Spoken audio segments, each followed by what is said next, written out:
की हमारी टॉपिक है बहुत ही महत्वपूर्ण, बंगाल में कंपनी। कंपनी जो भी यूरोपीय भारत में आई वह सब कंपनी के नाम से जानी गई। लेकिन हम लोग जब कंपनी शब्द प्रयोग करते हैं या ईस्ट इंडिया कहते हैं तो इसका सीधा सा सेंस है ब्रिटिश ईस्ट इंडिया कंपनी। आज जो हम कंपनी कहते हैं और समझते हैं वह कहीं न कहीं किसी न किसी उत्पादक इकाई से जुड़ा हुआ संगठन होता है। अर्थात इस उत्पादक इकाई के अंतर्गत किसी न किसी वस्तु का मैन्युफैक्चरिंग से समझ लेते हैं। लेकिन बात ऐसी नहीं थी। यह जो कंपनी थी यह भारत की वस्तुओं को अंतर्राष्ट्रीय स्तर पर ले जाती थी और अंतर्राष्ट्रीय स्तर पर ले जाकर अपने मातृ देशों में भी बेचने का काम करती थी। लेकिन उन्हीं वस्तुओं को ब्रिटिश ईस्ट इंडिया कंपनी अपने साथ ले गई जिन वस्तुओं के मूल्य यहाँ कम थे और विदेशी व्यापार में या बेचने में ज्यादा थे। सामान्यतः व्यवसाय का एक रूल होता है, सस्ते दर पर खरीदना और महंगे दर पर बेचना। व्यवसाय का नियम यही है। अतः व्यवसायी इन दो थ्योरी पर काम करते हैं। वस्तु वहां से लेंगे जहां उन्हें सस्ते दर पर मिले और वस्तु वहां बेचेंगे जहां अधिक मूल्य पर बिके। और इसी उद्देश्य से वे अटलांटिक महासागर, अरब सागर, हिंद महासागर लांघकर बंगाल की खाड़ी तक पहुंचे थे। समुद्री यात्रा उस समय के विज्ञान के विकास से कठिन था, लेकिन मुनाफा इतना ज्यादा था कि वे लोग इस व्यापार को करने के लिए किसी भी प्रकार के रिस्क लेने के लिए तैयार थे। अब इन समुद्री संकटों को झेलते हुए और भारत के बहुत से व्यवसायियों के विरोध को भी झेलते हुए वे व्यवसायी समुद्री मार्ग से तटीय इलाकों की ओर आए। भारत के पश्चिमी क्षेत्र में उनके व्यापार मुनाफा का नहीं था। ऐसी स्थिति में वे भारत के पूर्वी तट पर पहुंचे जहां बहुत सस्ते दर पर उन्हें वस्तुएं मिल रही थी। अतः इन सस्ते दर के वस्तुओं को प्राप्त करना उनका मेन उद्देश्य हो गया। लेकिन इन सस्ते दर के वस्तुओं के लिए उन्हें सोना चुकाना पड़ता था। अब ये सोना वे ट्रायंगुलर ट्रेड सिस्टम से पूर्ति करते थे। ये ट्रायंगुलर ट्रेड सिस्टम क्या था? तो सबसे पहले विलासप्रिय वस्तुओं को वे भारत से लेते थे और इन वस्तु को चाहे वो बंगाल से प्राप्त किए हो, चाहे वो दक्षिण भारत के सुदूर मसूलीपट्टनम से प्राप्त किए हो या बंगाल से प्राप्त किए हो, इन वस्तुओं को सीधे लेकर और वो अफ्रीका जाते थे। चाहे कपड़ा हो या गरम मसाला, अफ्रीका के बाजारों में उन गरम मसाले और सूती कपड़े को कुछ मात्रा में उतार देते थे और बदले में वहां से मजदूर लेकर वे अमेरिका चले जाते थे एक छोटा सा मैं आपको यहाँ पर बनाने जा रहा हूं पृथ्वी, जिससे देखकर आप शायद ट्रेंगुलर सिस्टम को, व्यापारिक सिस्टम को समझ सकते हैं। देखिए हुआ क्या कि मान लीजिए यहाँ आपका इंडिया हुआ और इस तरीके से यहाँ से वो अगर माल उठाते हैं या यहाँ से माल उठाते हैं तो वे अफ्रीका के तटीय इलाका होकर, यानी यहाँ से जहाज लेकर वे और फिर यहाँ से वे अफ्रीका के बाजारों में सूती कपड़े बेच देते थे और यहाँ से मजदूर लेकर पुनः, और ये आपका दक्षिणी अमेरिका है, ये आपका उत्तरी अमेरिका, यहाँ से लेने के बाद वे सीधे उनको, यानी इन मजदूरों को ये अमेरिका के कोयले के खदान में खटाने के लिए पहुंचा देते थे और अमेरिका के कोयले के खदान अथवा सोने के खदान में उन्हें लगाकर और बदले में यहाँ भी कंपनी के ही, यानी यूरोप के ही, ब्रिटेन के ही कुछ व्यापारी अमेरिका में अपना उपनिवेश स्थापित कर चुके थे। अतः यहाँ से लेकर सोना चांदी और वे कुछ जहाज अपने देशों में लेकर और कुछ हमारे इस सूरत में आकर अथवा बंगाल में आकर और सोने की पूर्ति कर देते थे। हम भारतीय सोने के बदले अनेक अलग अलग विलासप्रिय वस्तुएं उन्हें दे पाते थे, चाहे काली मिर्च हो, सिल्क के वस्त्र हो, या लौंग हो, इलायची हो, तेज पत्ता हो, जायफल हो, कछुए की खोपड़ी हो, सूती कपड़ा हो, बहुत सारी चीजें हम उन्हें दे पाते थे। अतः फिर वो हमारे यहाँ से इन विलासप्रिय वस्तुओं को लेकर कुछ जहाज उनका पहुंच जाता था लंदन और कुछ अफ्रीका में उतरकर मजदूर लेकर फिर अमेरिका, और इस ढंग से ये लगातार ट्रेंगुलर ट्रेड करते रहे। अर्थात वे अपने मातृ देश से सोना कभी नहीं लाए और न ही भारतीयों को दिए, यानी वो घर से निकले थे अपने घर को उजाड़ने के लिए नहीं, घर को बसाने के लिए तो केवल अपना बुद्धि और अपना शरीर लगाते थे, बल्कि पूंजी की व्यवस्था वो अमेरिका के स्वर्ण खान से करते थे, मजदूर वहां देने के लिए अफ्रीका से करते थे और अफ्रीका में वहां के कबायली लोगों को संतुष्ट करने के लिए, ताकि बंधुआ मजदूर उन्हें दे सके, दास दे सके, भारत के सूती वस्त्र और विलासप्रिय चीजों की पूर्ति अफ्रीका में भी करते थे। और इस तरीके से उन्होंने बखूबी जो है अपने आय को अर्जित किया था। और इस आय को जब उन्होंने अर्जित करना प्रारंभ कर दिया तो उन्हें थोड़ी सी कठिनाई भी हो रही थी। अब इस कठिनाई को वो कम करने के लिए भारत के प्रशासन में हस्तक्षेप करना प्रारंभ किए। कैसे, वो थोड़ा देखेंगे, यहाँ बंगाल की कुछ स्थितियों से समझेंगे। ध्यान रखेंगे, बंगाल जो था वो बलबन के समय में भी बगावत किया था। बंगाल जो था आपको ऑलरेडी सैयद अर्थात खिजर खां के समय में भी बगावत किया था। बंगाल बहलोल लोदी के समय में भी बगावत किया था। बंगाल जो है हुमायूं के समय में भी बगावत किया था, क्योंकि शेरशाह सूरी बंगाली भाग गया था।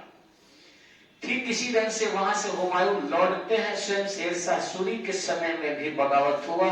बंगाल में अकबर के समय में भी बगावत हुआ, शाहजहां के समय में भी बगावत हुआ।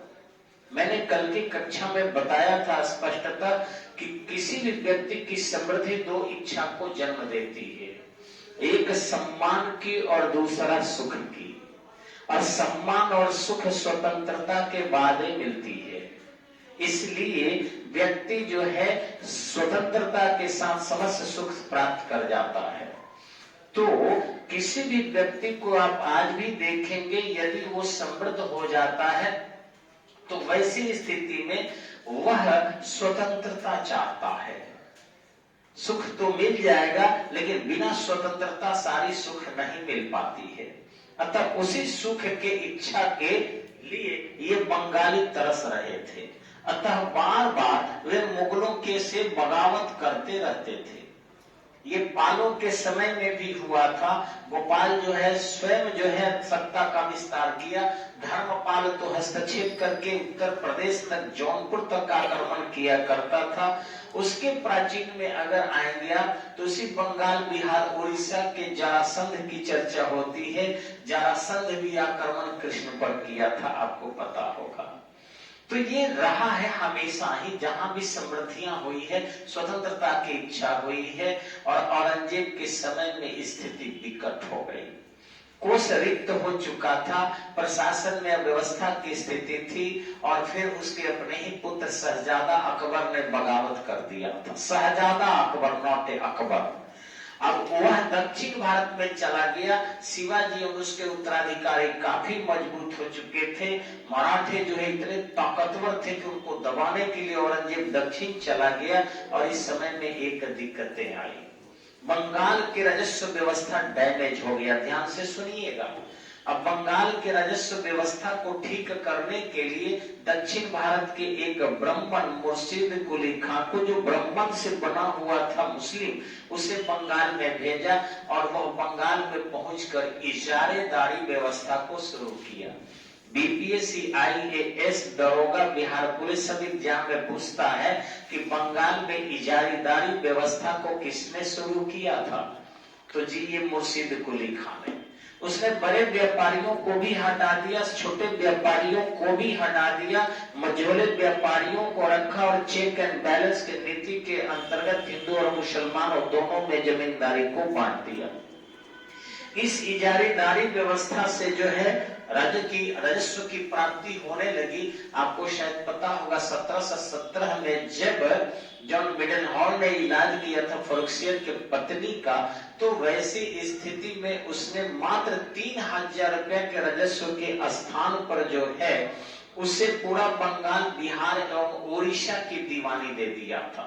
अब ऐसी स्थिति में फरुखसियर जो था, जब उन्होंने दे दिया, आपके मैग्ना कार्टा की संधि भी इसको कहते हैं, दुखी हो गया आपको बंगाल का नवाब मुर्शिद कुली खां, और पूरी स्वतंत्रता की घोषणा कर दिया। यानी बंगाल का कौन नवाब था जो पूरी तरह स्वतंत्रता की घोषणा कर दिया? पहली बार तो मुर्शिद कुली खां 1727 में चल बसा। मरने से पहले अपने दामाद को उसने, जिसका नाम था सरफराज को जो है बंगाल का नवाब नियुक्त किया, लेकिन सरफराज के पिता जो थे उन्होंने हस्तक्षेप करके सत्ता को अपने हाथों में ले लिया, और वैसी स्थिति में सुजाउद्दीन सत्ता अपने कब्जे में करके सत्ता का संचालन करते रहे। 1739 में सुजाउद्दीन की मृत्यु हो गई, और उनका उत्तराधिकारी पुनः पुत्र सरफराज बन गया।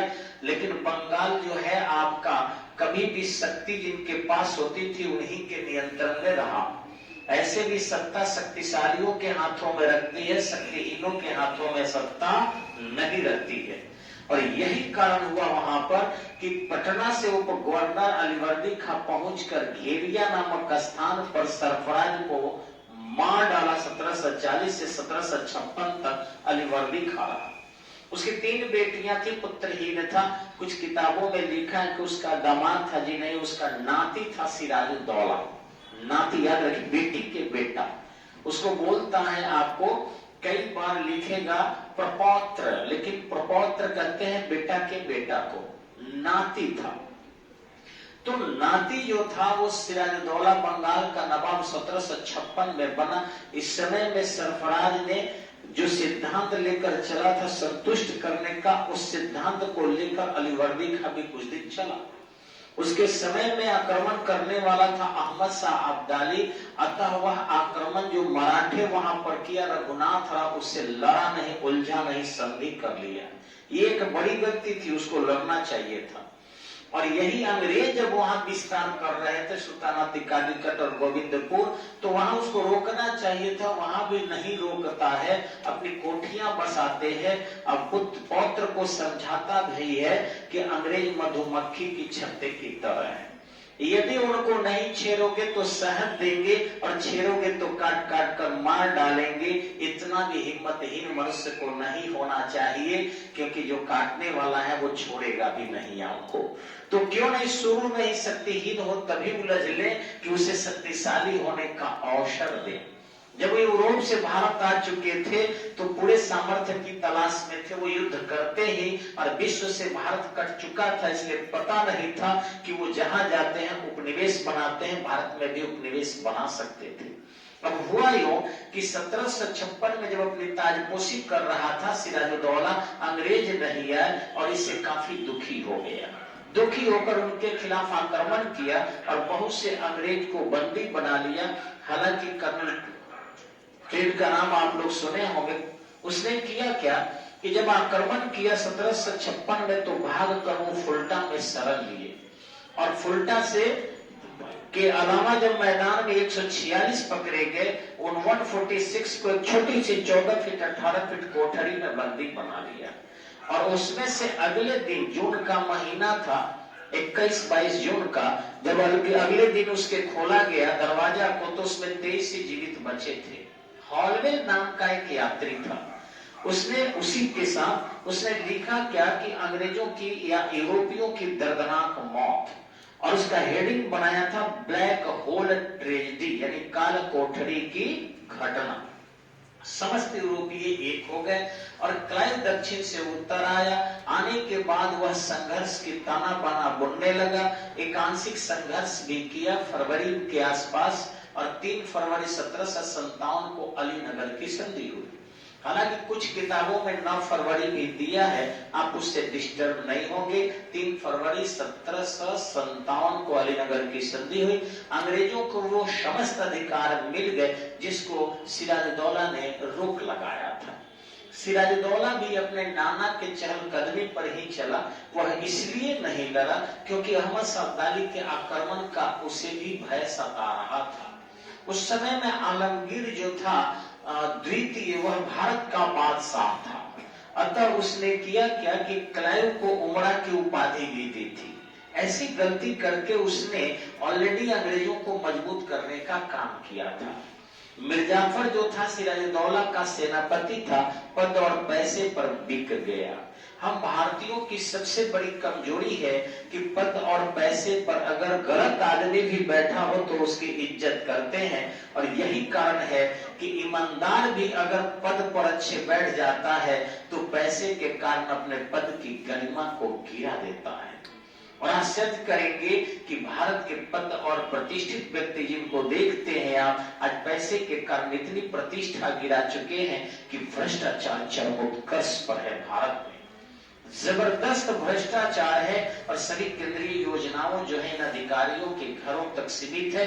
जनता तक किसी योजना का लाभ नहीं मिल पा रहा है और सरकार इस घाटे की पूर्ति के लिए राजस्व पर राजस्व, टैक्सेशन पर टैक्सेशन कर रही है। मिर्जाफर में भी वही गुण था और मिर्जाफर ने पैसे और पद के लालच में जो है क्लाइव से समझौता कर लिया और वैसी स्थिति में अगले ही वर्ष 1757 प्लासी के षड्यंत्रकारी संघर्ष हुए, जिसमें सिराजुद्दौला को साथ देने के लिए मात्र 2 व्यक्ति उपस्थित थे, एक मीर मदान और दूसरा मोहनलाल जो काश्मीरी ब्राह्मण थे। उन्होंने अपने प्राणों की बलि देकर भी सिराजुद्दौला के प्रतिष्ठा को बचाने की कोशिश की। अंततः मिर्जाफर ने इशारा किया कि आप प्लासी के मैदान से वापस चले जाइए। जब प्लासी के मैदान से वापस गया तो आपको मिर्जाफर का पुत्र मीर मरान उनको 12 महल की पहाड़ी में हाथी के हौदे से उतार कर वध कर दिया। और इस प्रकार मिर्जाफर मैदान मारने की बधाई देता है क्लाइव को। हालांकि क्लाइव यह युद्ध षड्यंत्र से जीता था। आपको आगे पता होगा कि मिर्जाफर जो था उसे ले गया मुर्शिदाबाद और फिर क्लाइव को 17.5 लाख स्वर्ण मुद्रा दिए, जो 3 जहाज में भरकर यहाँ से और लंदन गया। एक जहाज बंगाल की खाड़ी में डूब गई, आपको खोजना हो तो जाके खोज सकते हैं, शायद मिल जाए। 2 जहाज सोना यहाँ से ले गया और इस तरीके से यूरोप में पूरा फैल गया भारतीय नवाब।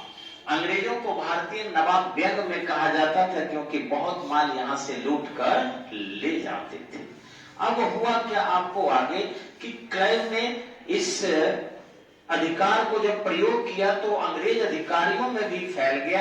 जाते जाते वो हॉलवेल को बंगाल का गवर्नर बना गया और वह मिर्जाफर को हटाकर उसके दामाद मीर कासिम को बंगाल का नवाब बनाया 1760 से 1763 यो कहें 64 तक।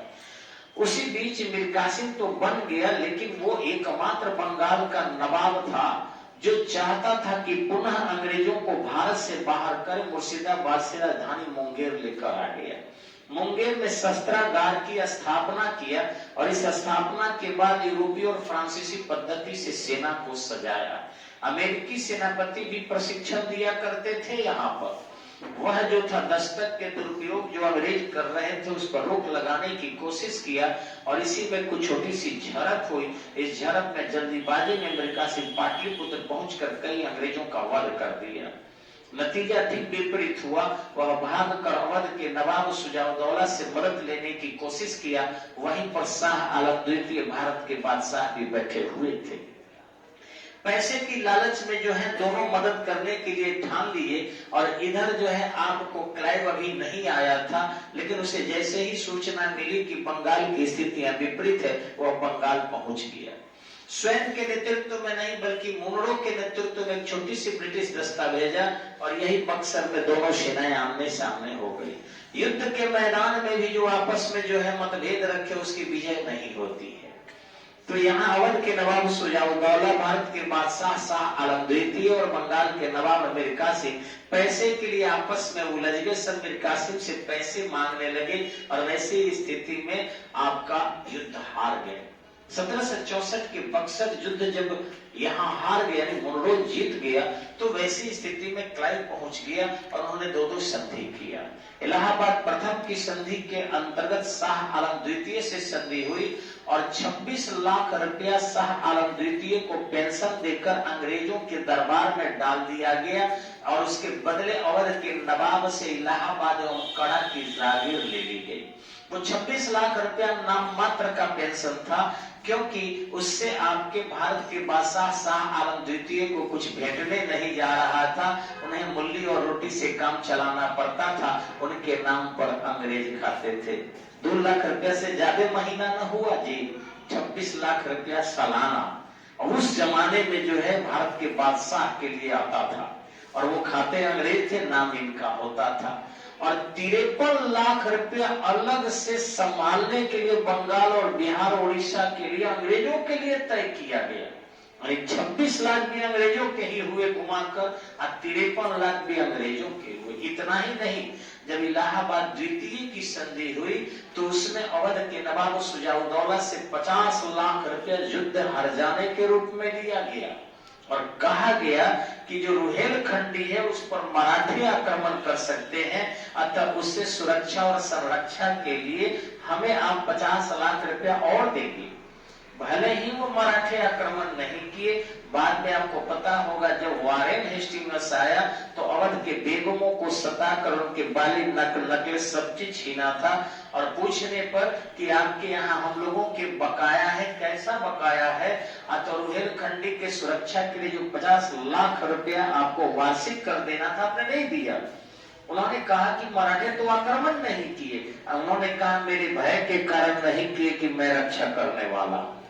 इस तरीके से वो तरह तरह के हथकंडे अपनाकर और भारत के शोषण करने लगे। जब देश में ही आपस में हम लड़ते रहेंगे तो विदेशी तो सत्ता पर कब्जा करेंगे ही। और आप देखेंगे कि इन लोगों के जो ड्रेस था, पोशाक था, ये किस तरीके से थे। हम लोग देखिए किस तरीके से बिल्कुल एमके सिंह बने हुए थे, एकदम पेट निकालकर। हमारे सैनिक भी जो थे फिजिकल फिट उतने नहीं थे, आपसी एकता का अभाव था, आधुनिकीकरण हमारे देश में नहीं थी। मीर कासिम ने जरूर तोड़दार बंदूक बनवाने की कोशिश आपके मुंगेर में किया था और अमेरिकी सैनिकों के मदद से प्रशिक्षण देने की, लेकिन पेशेंस इसके पास भी नहीं रहा। समुद्र में अंग्रेजों का नियंत्रण था।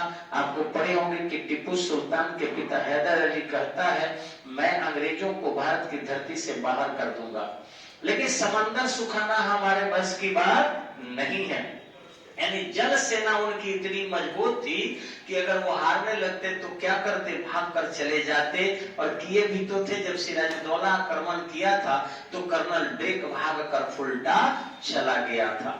भले ही मच्छर का द्वीप था लेकिन अपनी सुरक्षा और संरक्षा किया था।